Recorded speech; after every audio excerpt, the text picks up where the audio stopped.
Bang, mau nanya nih. Ke depan nantinya, pasti saya akan menjadi orang tua kan? Nah, sebelum saya menjadi orang tua, saya mau tanya nih, apa saja tugas dan tanggung jawab orang tua terhadap anaknya? Jadi kalau kamu sudah punya anak, kamu harus bisa yang pertama, bagaimana merawat anak sejak dari kandungan sampai anak bisa merawat dirinya sendiri atau mandiri. Yang kedua, bagaimana mengasuh dan memberikan kasih sayang serta perhatian kepada anak. Yang ketiga, bagaimana melindungi anak dari bahaya, memberikan rasa aman dan nyaman, memenuhi kebutuhan dan hak anak, contohnya memastikan anak memiliki akta kelahiran. Yang keempat, bagaimana kamu harus bisa merencanakan dan memberikan pendidikan terbaik kepada anak sesuai dengan usianya. Jadi, sebagai orang tua, minimal kamu harus bertanggung jawab kepada anak dalam 4 hal tersebut, yaitu yang pertama, perawatan, kedua pengasuhan, ketiga perlindungan, dan keempat pendidikan.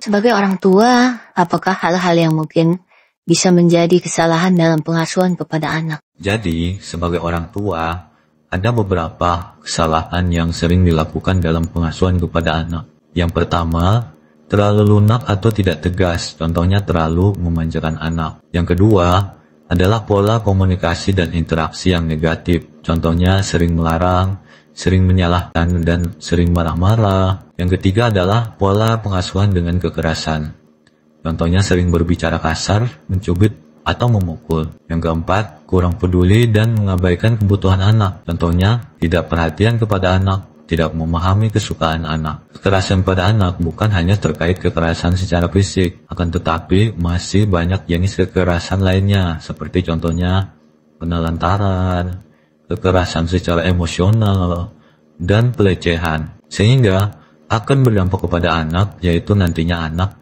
akan mudah marah dan bisa menjadi pelaku kekerasan. Selain itu, mereka akan kehilangan konsentrasi dalam belajar dan hilangnya rasa percaya diri. Nah, kalau kekerasan dilakukan secara fisik yang berlebihan, maka mereka akan mengalami luka yang cukup parah. Bang, tadi abang ada bilang tentang pola pengasuhan. Pola pengasuhan itu apa saja sih? Nah, pola pengasuhan itu ada 3. Yang pertama, otoriter, yaitu sikap orang tua yang terlalu tegas tanpa menghargai anak. Orang tua otoriter ini cenderung memaksa anak untuk mengikuti kehendak orang tua, di mana orang tua membuat aturan-aturan yang harus dipatuhi tanpa mempertimbangkan perasaan anak. Ketika anak tidak patuh, orang tua cenderung memberi hukuman.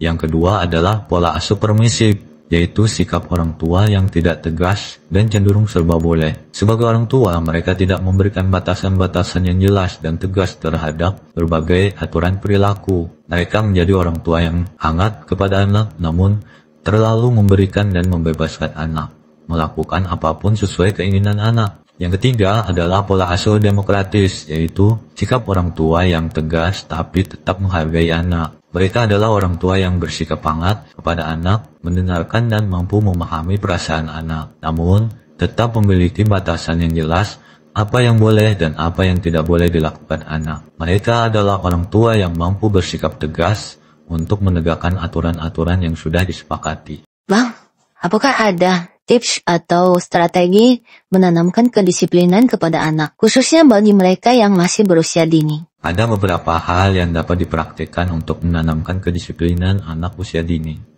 Yang pertama, gunakan prinsip saya dengar, saya lupa. Saya lihat, saya ingat. Saya kerjakan, saya mengerti. Nah, artinya apa? Yaitu berarti cara efektif dalam memberikan contoh adalah dengan melakukannya, bukan menjelaskannya. Kedua, dengan cara menghindari komunikasi dengan kalimat negatif, seperti jangan, tidak boleh, dan sejenisnya. Karena kalimat seperti ini tidak jelas, maka gunakan kalimat positif. Contohnya, nonton TV-nya dari sini saja ya.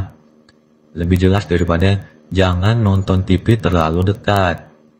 Karena bagi anak, dekat itu adalah kata yang abstrak. Ketiga, tegas, tapi bukan keras. Misalnya membuat aturan yang logis dengan aturan yang bermanfaat dan jelas alasannya. Jika melanggar aturan, maka diberikan sanksi efektif sesuai dengan bentuk kesalahan dan usia. Namun sebaliknya, jika mengikuti aturan, maka berilah mereka pujian. Misalkan ketika menetapkan aturan jangan buang sampah sembarangan.